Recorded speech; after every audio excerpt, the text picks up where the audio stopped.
여러분 안녕하십니까. 주말 광주 MBC 뉴스투데이입니다. 먼저 오늘의 주요 뉴스입니다. 이번 6.4 지방선거에는 광주시장 선거와 함께 전남 지역 대여섯 곳의 단체장 선거가 접전 양상으로 치러질 전망입니다. 6.4 지방선거 후보자 등록이 마감됐지만 오는 22일 전까지는 후보가 직접 명함을 돌리는 등 제한적인 범위에서만 선거운동이 가능합니다. 세월호는 또 하나의 광주라는 문재인 의원의 트위터 글을 놓고 여당은 선동적인 행태라고 비판한 데 반해 문 의원은 우리 사회의 근본적 변화를 요구한다는 점에서 80년 광주와 세월호 참사는 비슷하다고 밝혔습니다. 농협이 올해부터 모내기를 하지 않고 벼농사를 짓는 이른바 문온 전파 재배 기술을 전국적으로 보급 확대하기로 했습니다. 오늘 첫 소식입니다. 6.4 지방선거 대진표가 짜지면서 본격적인 선거전에 막이 올랐습니다. 광주 전남 상당수 지역에서 새정치민주연합 후보의 우세가 점쳐지는 가운데 광주시장을 비롯해서 대여섯 선거구는 무소속 돌풍이 예상됩니다. 이계상 기자가 주요 격전지를 설명합니다. 새정치민주연합이 전략공천을 선택한 광주시장 선거는 전국적으로 주목받는 격전지가 됐습니다. 강훈태 이용섭 후보가 단일화에 성공할 경우 새정치연합 윤장현 후보와 살얼음판 경쟁을 벌일 가능성이 커졌습니다. 광역단체장 선거에서 통계상 무소속 당선 사례가 희박하지만 이번 광주시장 선거는 무소속 후보 지지율이 어느 때보다 높습니다. 전남지사 선거는 이낙연 후보가 공천을 받아 싱겁게 됐지만 전남시장 군수는 대여섯 곳이 예측 불허입니다. 우선 여수시장 선거는 불출마를 선언했다가 선회한 김충석 시장과 새정치연합 주철은 후보가 경쟁합니다. 무소속으로 당선됐던 김 시장은 여수 박람회 성공을 무기로 주 후보에 맞섭니다. 순천시장 선거도 무소속 조충훈 시장이 새정치연합 허석 후보와 대결을 벌입니다. 여수와 순천은 현직 시장의 조직력이 탄탄한 데다 무소속 강세 지역이어서 대격돌이 예상됩니다. 나주시장 선거도 무소속으로 나선 임성훈 시장과 진통 끝에 공천장을 거머쥔 새정치 강인규 후보가 진검승부를 벌입니다. 곡성 군수 선거는 무소속 허남석 군수와 새정치연합 유근기 후보가 경쟁을 하게 됐고 영암 군수 선거는 공천 탈락을 한 뒤 무소속 출마를 선언한 김일태 군수가 새정치연합 전동평 후보와 한판 승부를 예고하고 있습니다. 이 밖에도 화순과 장성, 영광군 선거 역시 새정치와 무소속 후보의 접전이 예상됩니다. MBC 뉴스 이계상입니다. 새정치민주연합의 김한길, 안철수 두 대표가 1박 2일 일정으로 광주를 방문합니다. 김한길, 안철수 공동대표는 오늘 새정치민주연합 광주시당이 국립 5.18 묘지에서 자체적으로 개최하는 5.18 추모 행사에 참석할 예정입니다.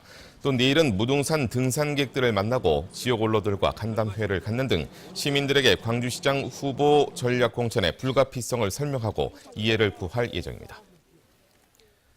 6.4 지방선거 후보자 등록 마감 결과 경쟁률이 가장 높은 선거구는 광주시장 선거로 나타났습니다. 선거관리위원회에 따르면 광주시장 선거의 경쟁률은 7대1로 광주 전남 전체 선거구 가운데 경쟁률이 가장 높았습니다.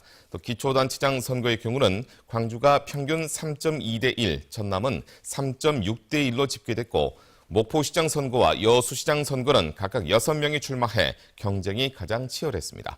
또 광주시 의원 선거에 출마한 조영표 후보 등 광주 1곳과 전남 8곳 등 광역의원 선거구 9곳에서는 후보가 1명만 등록해 무투표 당선이 사실상 확정됐습니다. 6.4 지방선거에서 광주시 교육감의 경우에 5명의 후보가 치열한 경쟁을 벌이는 반면에 전남은 양자 구도로 대결을 벌이게 됐습니다. 광주시 교육감 선거는 최종 후보 마감 결과 5명이 출사표를 던져 경쟁률이 5대1로 2010년 선거 때와 같은 양상을 보였습니다. 현직인 장휘국 후보와 양형일, 윤봉근, 김영수, 김왕복 후보 등 5명이 교육감 자리를 놓고 치열한 경쟁을 벌입니다. 반면에 전남 교육감 선거는 현직인 장만채 후보와 김경택 후보가 4년 만에 양자 구도로 재대결을 벌이게 됐습니다. 6.4 지방선거 후보자 등록이 마감됐지만 공식적인 선거 운동은 오는 22일부터 시작됩니다. 선거관리위원회는 공식 선거운동 기간은 오는 22일부터 개시된다며 그 이전까지는 후보가 직접 명함을 돌리는 등 제한적인 범위에서만 선거운동이 가능하다고 밝혔습니다. 선관위는 혹시라도 있을 불법과 탈법 선거운동에 대비해 지도 단속을 강화하고 있습니다. 후보자 등록 마감을 앞두고 예비 후보들의 불출마 선언이 잇따랐습니다. 고영을 광주시 교육감 예비 후보는 섬세한 여성 교육자의 필요성을 절감하지 못하고 있는 우리 사회의 현실이 아쉽다며 이번 선거에 출마하지 않겠다고 밝혔습니다. 경선에 불참하며 무소속 출마를 검토했던 홍석태 나주시장 예비 후보도 마음을 비우기로 했다며 불출마를 선언했습니다. 다음 소식입니다. 5.18 34주년 행사위원회가 전야제 취소와 기념식 불참 등 방침을 정한 가운데 각 단위별 소규모 기념행사가 곳곳에서 열립니다. 5.18 유족회 등 5월 3개 단체는 오늘 오전 국립 5.18 민주묘지에서 추모제를 갖고 5월 영령들의 넋을 위로합니다. 오늘 공식적인 5.18 전야제가 취소된 가운데 광주진보연대와 민주노총 등은 광주 금남로에서 세월호 참사 진상규명과 책임자 처벌을 촉구하는 민주대상회를 엽니다.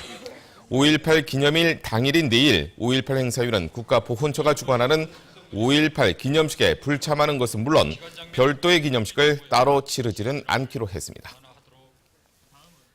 대구 지역의 대표단이 5.18 34주기 기념식에 참가합니다.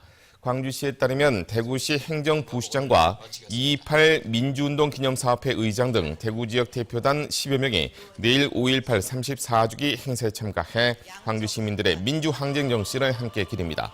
대표단은 또 오는 10월 경북도청이 대구에서 안동으로 이전함에 따라서 도청 이전 뒤에 부지 활용 방안을 모색하기 위해 옛 전남도청 부지에 건립 중인 국립아시아문화전당 현장을 둘러볼 예정입니다.